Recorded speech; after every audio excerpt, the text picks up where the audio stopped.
The nation's ag bankers are meeting in Kansas City, and one of the things they're talking about is what's going on in the cattle market. And Ross Wilson, who is CEO of the Texas Cattle Feeders, spoke to them, and he joins us now. So, Ross, as we look, this cattle market has, boy, what a ride we've been on. Right. Volatility would be an understatement, wouldn't it, Ken? It's been very interesting. We probably peaked this market back in the fall of last year, November, when we saw fed cattle prices up at 174, 175, and then fell out of bed, with a historic decline in some respects to 115 to 120.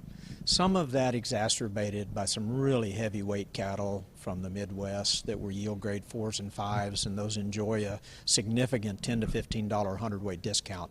So the market probably was overbought back last November and certainly oversold too far to the downside. We've had a very nice recovery since then, and we think that we'll continue to trend up from here.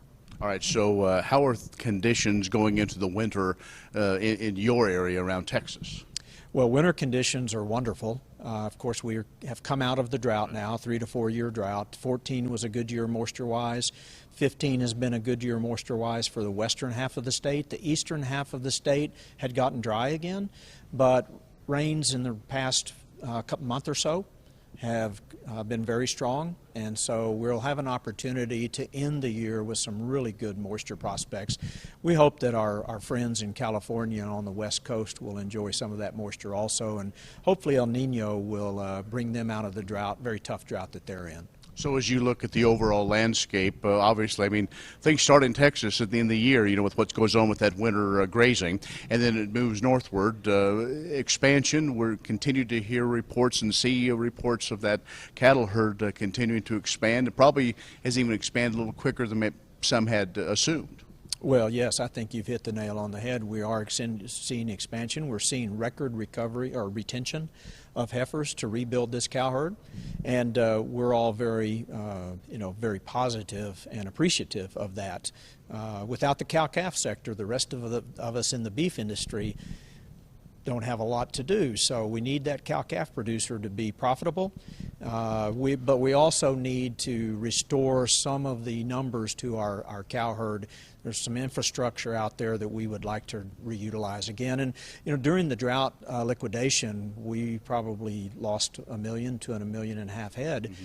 Those numbers are coming back, and we expect them to come back in a big way in the next 2 to 3 years. So as we look at that, one of the things that continues to be discussed, not only from an economic standpoint, but just filling the yard, if you will, is yarding more of those old cows to fill up some of that space. Is that something you think that is a viable option?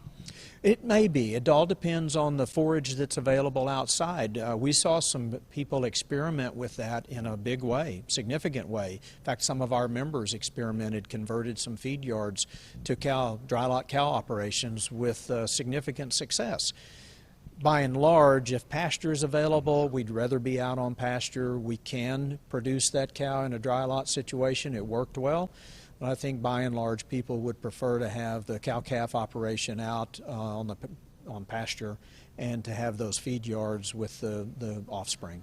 A couple of issues in the news recently. One that we're seeming to wait for the WTO ruling on country of origin labeling, what that could mean. The cattle industry has been very much on the forefront, working the halls of Congress, working other folks to say we want to make sure that we don't have, especially the livestock industry, but really all of agriculture, be hurt by these possible retaliations by Canada and Mexico. Well, it's an important issue. We've talked for a long time that there are no benefits. There's not been any documented benefits of country of origin labeling, and there's a lot of additional cost that has been placed on the beef industry. So it puts us in a uncompetitive situation with competing meats, along with other things. Canada and Mexico are two of our largest trading partners. In fact, in many years, they'll be in the top 3 or top 5 of importers of U.S. beef. So we need to return that level playing field, for lack of a better term. We're hopeful that Congress will act on that in 15. If not, we'll get to it in 16. To your point on the WTO, those retaliatory tariffs are coming, and some of them will land on U.S. beef. We don't need that drag on the marketplace. We need to resolve this issue before Canada and Mexico get that final arbitration decision resolution from the WTO and start implementing tariffs. The last issue is that's still very hot in the news, especially social media, is the antibiotic issue. First, we have Subway coming out and saying they're going to want to go antibiotic-free on their proteins. Well, that has now changed, and also the report out from the international agency that said that red meat and processed meats are carcinogens.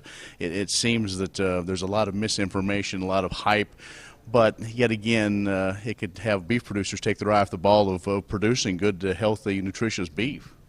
Well, you raise a couple of very difficult issues. Obviously, beef producers' number one goal is to produce a safe and healthy product. We think we do a very good job of that. I think Subway's recent announcement and then their partial retraction is a perfect indicator of some knee-jerk to pressures that are not really based on science. Judicious use of antimicrobials or antibiotics is a top goal for all beef producers. We have done that in the past. We will continue to do that in the future.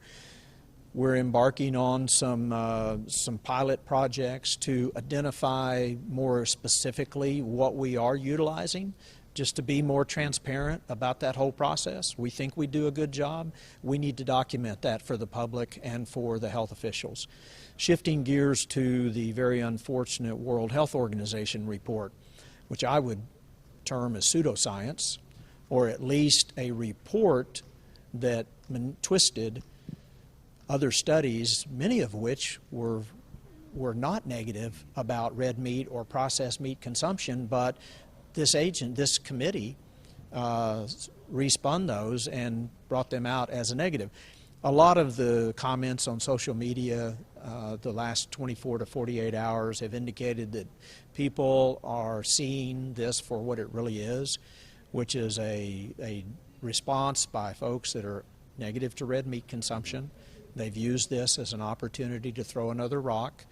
We had a similar report 10 years ago, 12 years ago. We worked through it. We're going to work through this.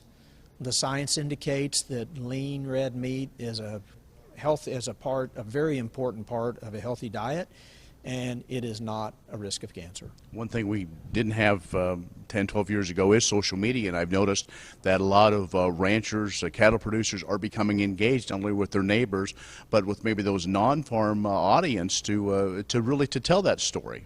You're exactly right, and to this issue of transparency, we need as beef producers to be more forthcoming and transparent about the good job that we do, and that our number one goal, because we consume more beef than most urban consumers and suburban consumers, our number one goal is to produce a healthy product for our customers and for our families.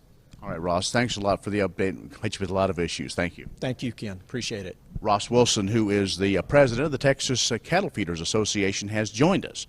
That's the Ag View from Kansas City. I'm Ken Rogers.